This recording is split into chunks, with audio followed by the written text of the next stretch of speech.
뉴스투데이입니다. 2016년 새해를 맞아 자치단체별 역점 사업을 살펴봅니다.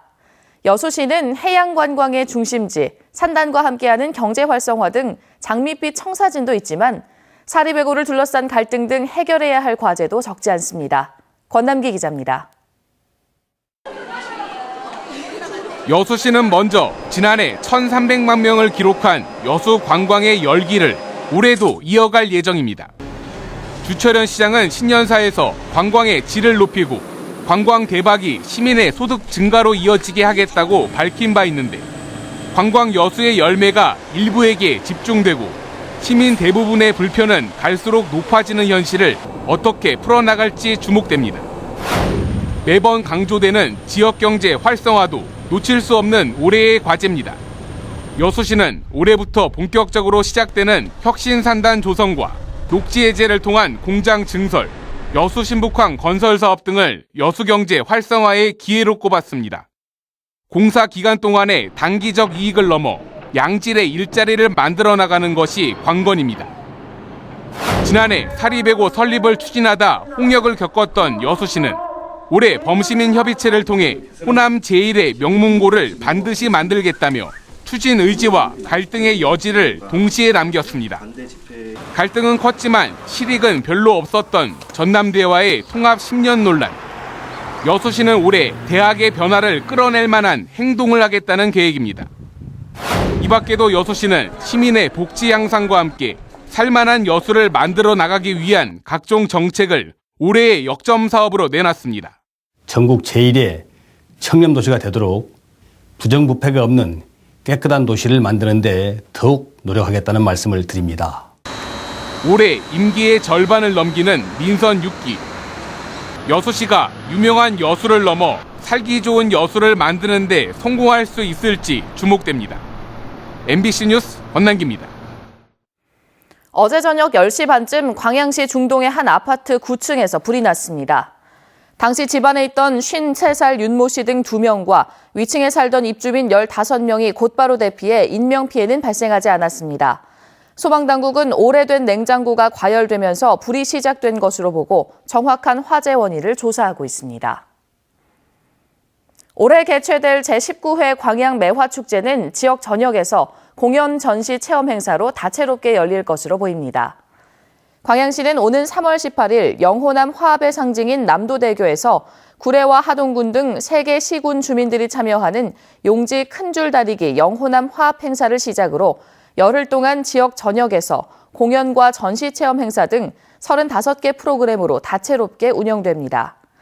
특히 올해 축제는 순수 꽃구경 상춘객을 위한 교통지도, 화장실 등 편의시설 확충과 함께 안내 서비스에 주력하고 공연은 광양읍, 중마동 등 도심권에 분산 개최할 방침입니다.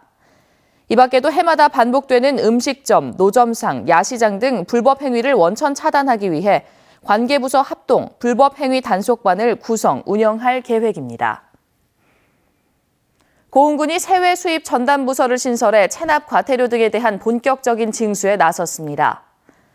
고흥군은 관련 조례를 개정하고 세외 수입을 총괄 관리하는 전담부서를 신설했으며 체납된 과태료 등에 대해서는 재산 압류와 각종 인허가 취소, 사업 정지 등 강력한 행정 제재에 나설 방침입니다. 현재 고흥군의 세외 수입 체납액은 모두 56억 원이며 이 가운데 자동차 관련 과태료가 전체의 60%를 차지하고 있습니다. 학부모에게 교직원들의 식사비 등을 요구한 중학교 교감이 감봉 3개월의 징계 처분을 받았습니다. 해당 교감은 징계가 부당하다며 교육청을 상대로 소송까지 냈는데요. 법원의 판단은 어땠을까요? 문형철 기자입니다. 순천의 한 중학교 교감 A씨는 지난 2004년 한 학부모에게 교직원 식사비 50만 원을 계산하도록 했습니다. 또 장학금을 받은 학생들에게는 학교에 돌릴 떡값을 내도록 요구했습니다. 당시 교사 20여 명은 전라남도 교육청에 탄원서를 제출했고 이례적으로 학부모들까지 시위에 나서 교감 교체와 징계를 요구했습니다. 차라리 우리라도 학교를 다른 데로 옮기는 게 낫겠다라고. 결국 도교육청은 A교감에 대해 감봉 3개월의 징계를 내렸지만 A교감은 이 같은 처분이 부당하다며 법원에 소송을 냈습니다. 1심 재판부는 비위의 정도가 가볍지 않다며 도교육청에 손을 들어줬고 최근 2심 재판부도 식사비나 떡값을 요구한 것이 사회통념상 용인될 수 없다며 A 교감에 대해 패소 판결했습니다.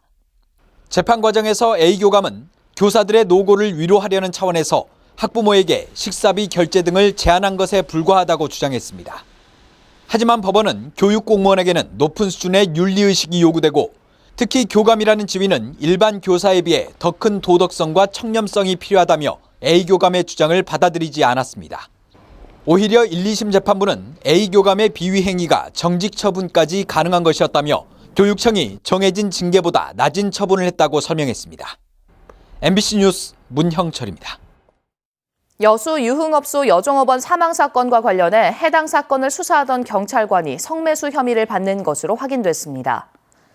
전남지방경찰청에 따르면 해당 사건 전담팀에 소속돼 있는 광역수사대 김모 경위가 이 업소에서 성매수를 한 혐의로 지난달 23일 수사에서 배제됐습니다. 김 경위는 성매수 혐의로 앞서 전출된 경찰관 김모 씨와 함께 해당 업소를 찾은 것으로 알려졌는데 성매수 혐의 경찰관이 이번 사건을 2주 가까이 수사한 것으로 확인되면서 경찰 수사에 또다시 논란이 제기될 것으로 보입니다. 한편 경찰은 여종업원을 폭행해 숨지게 한 혐의로 40대 업주에 대해 사전 구속영장을 재신청했지만 검찰은 또다시 보강수사 지휘를 내렸습니다. 순천시가 녹색 건축물 조성 사업에 올해 3억 원의 예산을 투입합니다. 순천시는 연면적 660제곱미터 이하의 건축물 리모델링 시 태양열 등 신재생 에너지 시설을 설치하거나 난방 시스템이 필요 없는 패시브 하우스를 건축할 경우 공사비의 50%를 최대 2천만 원까지 지원합니다. 또 건물 옥상이나 벽면에 30제곱미터 이상의 녹화 사업을 추진할 경우에도 최대 1,000만 원의 보조금을 지급할 계획입니다. 삼성전자가 광주 사업장의 냉장고 제조 라인 한 곳을 이달 중순 통째로 폐쇄합니다. 베트남으로 이전한다고 하는데 대규모 생산 라인 이전이 우려돼 지역 경제에도 큰 충격이 예상됩니다. 김철원 기자입니다. 삼성전자 광주 사업장의 냉장고 제조 라인이 폐쇄됩니다. 삼성전자에 따르면 광주 사업장에 있는 냉장고 제조 라인 3개 중 김치 냉장고를 만드는 1개 제조 라인이 이달 중순 폐쇄될 예정입니다. 이 생산 라인은 한 해 수십만 대의 김치 냉장고를 만들어 온 국내에서 규모가 가장 큰 설비로 광주 사업장에서도 가장 오래된 것으로 전해졌습니다. 삼성전자는 경영 악화에 따른 비용 절감 차원에서 옮기는 것이라며 설비는 베트남 호치민시에 만드는 새 공장으로 이전할 것이라고 설명했습니다. 그러면서 김치 냉장고는 이미 있는 라인에서 통합 생산하기로 했고 인력도 재배치할 것이라며 이번 설비 폐쇄로 인한 인력 감축은 없다고 덧붙였습니다. 현재 남아있는 2개의 생산 라인에서 김치 냉장고를 생산한다고는 하지만 만약 내년 김치 냉장고 내수가 부진할 경우 생산 물량 감소와 인력 감축으로 이어질 가능성도 배제할 수 없습니다. 세탁기와 냉장고, 김치 냉장고와 에어컨 등 4가지 생활가전을 만들고 있는 삼성전자 광주 사업장의 한 해 매출은 4조 5천억 원, 직원은 3천여 명 정도로 광주 경제의 17%를 차지하고 있습니다. 광주시와 지역 경제계는 이번 생산라인 폐쇄가 가져올 경제 파급 효과를 가늠하는 한편 혹시나 또 다른 생산라인 폐쇄가 나오지는 않을지 삼성전자의 다음 행보에 촉각을 곤두세우고 있습니다. MBC 뉴스 김철원입니다. 올해 흑자 전환을 선언한 현대삼호중공업이 새해 벽두부터 테라블럭 신공법을 도입해 주목받고 있습니다. 공정을 단축하는 등 생산성을 획기적으로 높이는 것으로 국내 조선소에서 처음 시도됐습니다. 문현철 기자입니다. 길이가 89m, 폭 51m, 높이 30m, 무게만 10,000톤. 웬만한 고층 빌딩 규모의 거대한 선체 블럭이 천천히 바다 쪽으로 움직입니다. 플로팅 도크에 실린 뒤 일반 드라이 도크로 옮겨져 최종 조립 작업을 마치게 됩니다. 15,000개의 컨테이너를 운반할 수 있는 선박을 건조하기 위해서는 이전에는 80개의 선체 블럭이 필요했습니다. 이번에 신공법을 도입함으로써 초대형 블럭 4개로 한 척의 선박을 조립할 수 있게 됩니다. 육상 건조장에서 만드는 블럭은 한 개의 레일 위에서만 작업해야 하는 한계가 있었는데 횡으로 임시 레일을 깔고 옮기는 공법이 국내 최초로 시도됐습니다. 다른 작업장에서도 초대형 블록 제작이 가능해져 특수선 건조로 밀렸던 공정을 채우고 생산성도 높일 수 있을 것으로 보입니다. 기존의 블록을 하나씩 들어올리는 단계별 공법에서 한꺼번에 적용함으로 인해 가지고 시간, 그다음에 인력, 그다음에 공기 단축 면에서 혁신적으로 기여할 수 있을 거라고 판단이 됩니다. 지난 2008년 세계 최대 규모의 육상 건조장을 선보인 데 이어 또 한 번의 혁신적인 신공법으로 평가받습니다. 올해 4조 800억 원의 매출과 40억 달러 수주를 달성해 적자에서 흑자로 전환하겠다고 천명한 현대사무중공업. 이번 신공법 도입이 목표 달성에 청신호가 되고 있습니다. MBC 뉴스 문현철입니다. 광양경제청이 여수 화양지구 복합관광단지 국제공모 종료일을 3개월 연장합니다. 광양만권 경제자유구역청은 여수 화양지구 내 복합관광단지 개발사업자 선정을 위한 국제공모 종료일을 오는 4월 5일까지로 3개월 연장했습니다.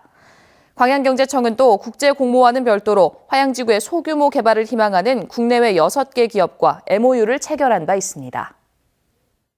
춥다는 절기상 수안입니다. 절기답게 오늘 아침 어제보다 더 추워졌습니다. 지금 전국 대부분 지방이 영하권으로 특히 중부지방 곳곳으로는 영하 10도 안팎까지 떨어진 상태인데요. 춘천이 영하 10.1도, 제천이 영하 10.6도, 서울도 영하 3.6도, 남부지방도 전주가 영하 3.1도까지 떨어진 상태입니다. 앞으로 추위는 갈수록 더 심해지겠습니다. 내일 아침은 영하 6도, 금요일은 영하 7도, 토요일에는 영하 8도 선까지 떨어지면서 강추위가 절정에 달하겠습니다. 감기 걸리지 않도록 주의하시는 게 좋겠습니다. 지금 중부지방은 대체로 맑지만 남부지방으로는 높은 구름이 간간히 지나고 있습니다. 오늘 전국이 대체로 맑다가 낮부터는 구름의 양이 늘어나겠습니다. 또 밤에는 충남 서해안과 전라도 지방에서 빗방울이 살짝 떨어지거나 눈이 날리는 곳이 있겠습니다. 동해안 지방으로는 건조특보 내려진 가운데 오늘도 메마른 날씨 계속되겠습니다. 낮 기온은 서울이 2도, 광주 7도, 대구 7도로 어제와 비슷해 종일 춥겠습니다. 물결은 남해에서 3m까지 높게 일겠습니다.